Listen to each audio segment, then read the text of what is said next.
Hey, what's up, everybody? True Boxing here. Thank you for coming back to get hit with the truth. Excuse me. Today we are doing the 2023 top 10s, and this is on my number one super bantamweight in the world right now, the reigning undefeated and undisputed super bantamweight champion of the world, Naoya Inoue, the monster from Japan. Now, before we get into that, if you could smash the like button, leave a comment, subscribe to the channel, I really do appreciate any and all support that I can get as I continue to build my channel here. Now, this was undoubtedly, you know, maybe the easiest division to determine who the number one guy was. I mean, had no problem. Naoya Inoue came up and absolutely ran through the number one guy in the division in Stephen Fulton Jr. in July to capture the WBC and WBO titles. And then he knocked off the consensus number two guy in the division, Marlon Tapales, because Tapales beat the original number two guy coming into the year in Marajan Akhmadaliev. So, you know, for all intents and purposes, he went out and ran over the top two guys in the division and knocked them both out, unified all four belts, and became the undisputed super bantamweight champion of the world.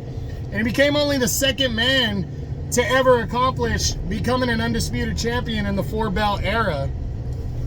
And he did it just 6 months after Terrence Crawford originally accomplished it. So heading into 2024, Inoue has a lot going for him. He's one of the biggest names in the sport now, and he's actually widely considered to be the, you know, pound for pound king of boxing right now, or, you know, some would argue number two. Excuse me one second.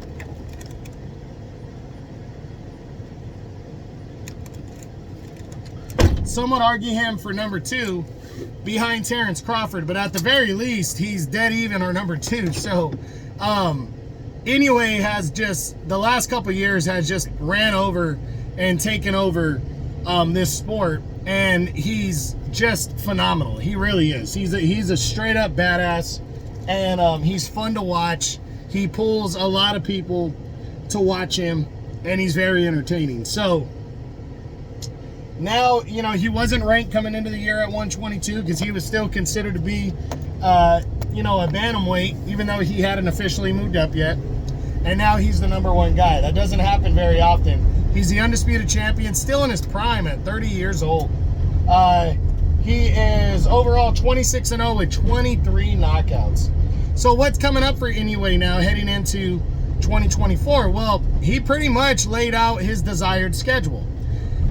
First up is likely going to be former two-division world champion Luis Nery, who's his WBC mandatory challenger. They likely will collide in May for the undisputed title. Nery's not going to be the easiest, you know, opponent, but I do believe Inoue beats Luis Nery. Following that, it's his WBA mandatory challenger, most likely, which is former unified champ Marajan Akhmadaliev. Akhmadaliev, following the split decision loss to Marlon Tapales in April, returned in December to dominate Kevin Gonzalez, who was undefeated, and become the mandatory number one challenger in the WBA. The WBA is next in line, and that seems to be what he's doing after that. Now, after the September fight, there's talks that Inoue wants to fight 3 times this year. He would likely return in December, and he personally wants John Riel Casimero, former bantamweight champ. He was supposed to unify titles with him in 2020 before COVID hit, and that kind of ruined things. He says he has unfinished business. His manager personally doesn't want to go down that road, and I don't know how they do, because there is a third mandatory challenger, and that is the undefeated Sam Goodman of Australia. I would love to see Inoue and Goodman. Goodman was able to outwork Raif Salim this year to become the mandatory challenger, and he's also the number one contender in both the IBF and WBO. So that would cover all of his belts in 1 year. So, but also at any moment, Naoya Inoue has made it clear that he wants to move to 126 at some point. So I believe, especially if Raya Abe scores an upset win over Luis Alberto Lopez, then he's also from Japan. That makes an all-Japan featherweight championship fight at 126 that Inoue might want to jump on immediately. So I do believe at any moment, depending on what else happens around him, he will do that. But personally, I feel Lopez is going to beat Abe because he is also auditioning for that huge fight with Inoue, or he's auditioning to land a unification bout. And there's 2 other champions at 126 that are with Top Rank. You got Rafael Espinosa, just upset Robeisy Ramirez to capture the title. Both of those guys are Top Rank guys. They're talking about potentially rematching. And then there's Otabek Kolmatov. He's not a champion yet, but he's undefeated, and he's fighting for the vacant title in March for the WBA, which is another Top Rank guy. So Top Rank really can control all the belts and give Inoue, who has affiliations with Top Rank, the option to move up and challenge for any one of their belts at any moment. So he could do that. Personally, though, as I said, I think he's going to stay at Super Bantamweight for 2024 and then make his move to 126 in 2025. But we'll see what happens. So overall, that's it. That's what I got on the monster, the undefeated, undisputed Super Bantamweight World Champion Naoya Inoue, following his fantastic 2023 and 2-0 year. Now, I do want, since this is the last video at 122, I do want to discuss the 122-pound division as a whole and what you can expect. Now, it's definitely better in 2023 than it was in 2022.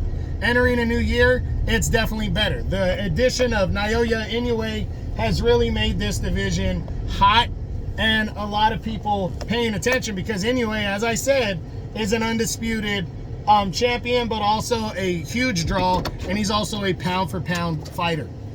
He's right at the top of the list. So everybody's paying attention to that division now and what's going to go on in that division. Now, because of that, I would love to see some of these other fighters taking more of a risk to get in line for Inoue at some point. And we should start with a super mandatory fight, something I've been calling for a long time. Now, when you become a mandatory challenger, you win an eliminator, okay, you're in line for a world title. But when you're going to be fighting for more than one belt because there's a unified or an undisputed world champion, I feel like you got to earn more than that. And instead of having mandatory challengers waiting around for fights for an undisputed or unified champ, with sometimes waiting multiple years, why not have a super mandatory fight where you have, for instance, in this case, if Luis Nery is first for Inoue, why not Akhmadaliev and Sam Goodman, who are the other 2 mandatories right now, why can't they fight each other? And then the winner has truly earned a shot, because Sam Goodman defeated Rais Salim, who was a top 10 guy, you could argue top 5 guy at the time. Impressive. He also beat a former champion, TJ Doheny, prior to that. But, you know, what else has he done? And I believe he should have to do a little bit more if he wants more than just the IBF title shot. And then you got Akhmadaliev. He lost his titles to Marlon Tapales.